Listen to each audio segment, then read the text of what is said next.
In 1847, while renovating an abandoned church in Millfield, Ohio, workers uncovered a hidden compartment beneath the intricately carved pulpit. This space, sealed by a complex mechanism that had gone unnoticed for decades, held a weathered journal. Bound in leather, its pages yellowed, but remarkably well preserved. Inside were death records listing over 8,000 names, each entered in the same careful handwriting, noting dates, locations, causes, and most unsettlingly, property values and asset calculations. Beside this grim ledger sat 15 meticulously drawn maps of settlements across Ohio, Indiana, and Illinois, each marked with the same chilling phrase, the Promised Land. The maps included detailed topographical markings for swampland flood zones and other hazardous terrain, along with annotations on seasonal disease patterns and expected mortality rates. Before we proceed with the story of the Westbrook family's reign of terror across the Ohio frontier, please consider subscribing to our channel if you enjoy uncovering the darkest secrets of American history. This channel is reserved for those courageous enough to confront the disturbing truths mainstream historians often overlook. Let us know in the comments which state you're listening from. Perhaps you're closer to one of the Westbrook's promised lands than you think. Now, let's go back to where this horrifying tale begins. The early 1800s saw intense religious fervor across America. The Second Great Awakening moved through the newly formed United States, bringing revival meetings, spiritual renewal, and a wave of new religious movements. This transformation reshaped American society, especially on the frontier, where the lack of established churches created fertile ground for charismatic preachers and fresh theologies. Joseph Harkins, the master carpenter overseeing the renovation, later testified that upon reading the first pages, his hands shook so violently he could barely close the journal. It wasn't just a death record, he told the Cincinnati Enquirer months afterward. It was a business ledger, human lives calculated as profit and loss. Church officials immediately alerted local authorities, and Sheriff William Blackwood arrived to take the materials. By morning, however, both the journal and maps had vanished from a locked cabinet in the sheriff's office. 3 days later, Sheriff Blackwood was found dead at home, officially ruled a heart failure, though rumors persisted about unusual discoloration on his skin and his eyes frozen in an expression of absolute terror. The deputy who found the body, Thomas Reed, resigned the following week and left Ohio entirely, refusing for the rest of his life to discuss what he had seen in the sheriff's bedroom.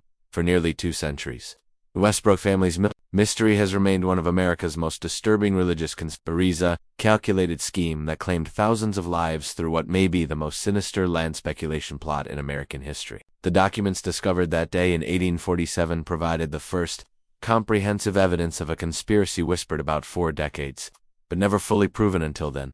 Before we continue with the Westbrook family's reign of terror across the Ohio frontier, I'd like to ask you to subscribe to our channel if you enjoy uncovering the darkest secrets of American history. This channel is exclusively for those brave enough to face the disturbing truths that mainstream historians often ignore. Let us know in the comments which state you're listening from. Perhaps you're closer to one of the Westbrook's promised lands than you realize. Now let's return to the beginning of this horrifying tale. The early 1800s marked a period of intense religious fervor across America.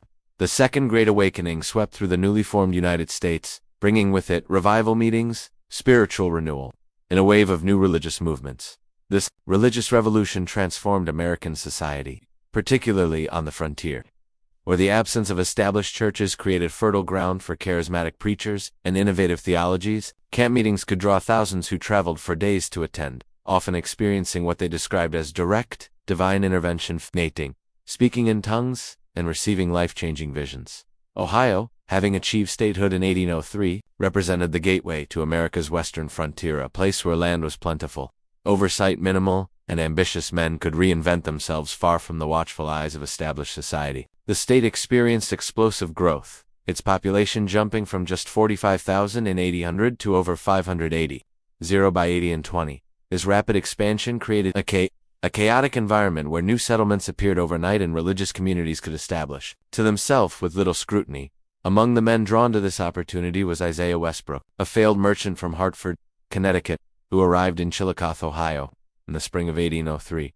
Unlike many settlers who came with dreams of farming or trading, Isaiah arrived with something far more valuable, a vision, or so he claimed.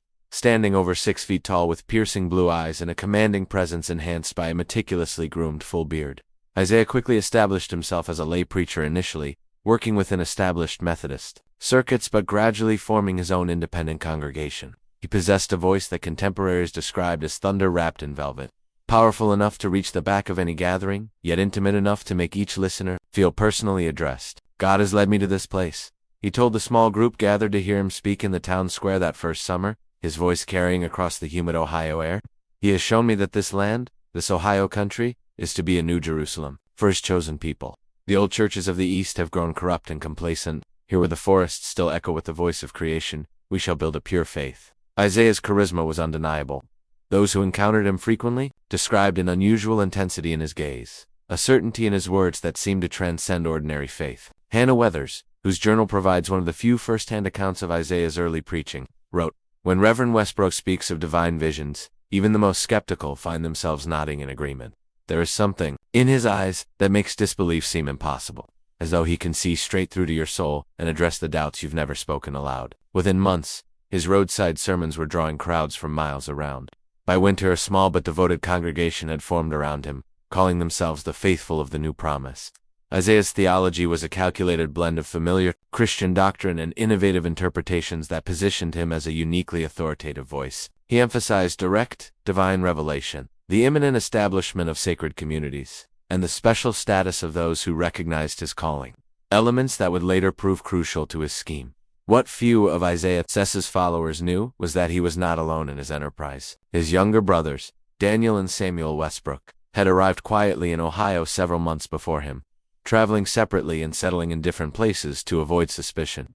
While Isaiah preached, Daniel and Samuel were busy purchasing large tracts of land throughout the region, often selecting properties that appeared worthless on paper, farmlands, rocky hillsides, and flood-prone river bottoms. They paid pennies on the dollar for these seemingly worthless parcels using funds from their family's failed mercantile business in Connecticut, money that rightfully belonged to their creditors.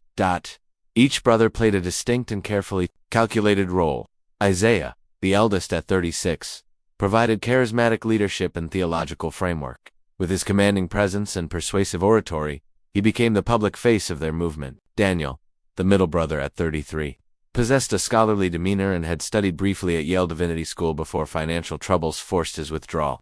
He crafted the theological justifications for their scheme, producing volumes of religious texts that lent intellectual credibility to Isaiah's visions. Samuel, the youngest at 29, was the practical executive, a shrewd businessman with a talent for property, law and financial manipulation who managed their growing portfolio of land holdings. Court records from Connecticut reveal that though Bros had attempted a smaller version of their scheme in Rhode Island 2 years earlier, establishing a short-lived religious community that collapsed amid accusations of financial impropriety. They departed just ahead of legal proceedings, leaving behind substantial debts and several investors who claimed to have been defrauded. This earlier failure appeared to have taught them valuable lessons about the scale and isolation necessary for their deception to succeed. The Westbrook brothers established their first permanent church in Millfield in 1805, a modest wooden structure that nonetheless featured an unusually elevated pulpit with ornate carvings, crafted personally by Samuel, who had trained as a carpenter.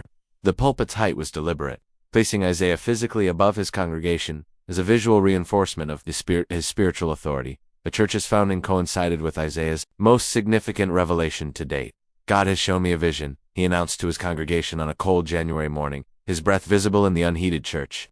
"There is a place not 30 miles from here that he has designated as a promised land for our people, a place of abundance where those faithful to our calling shall prosper as never before. The Lord his guide."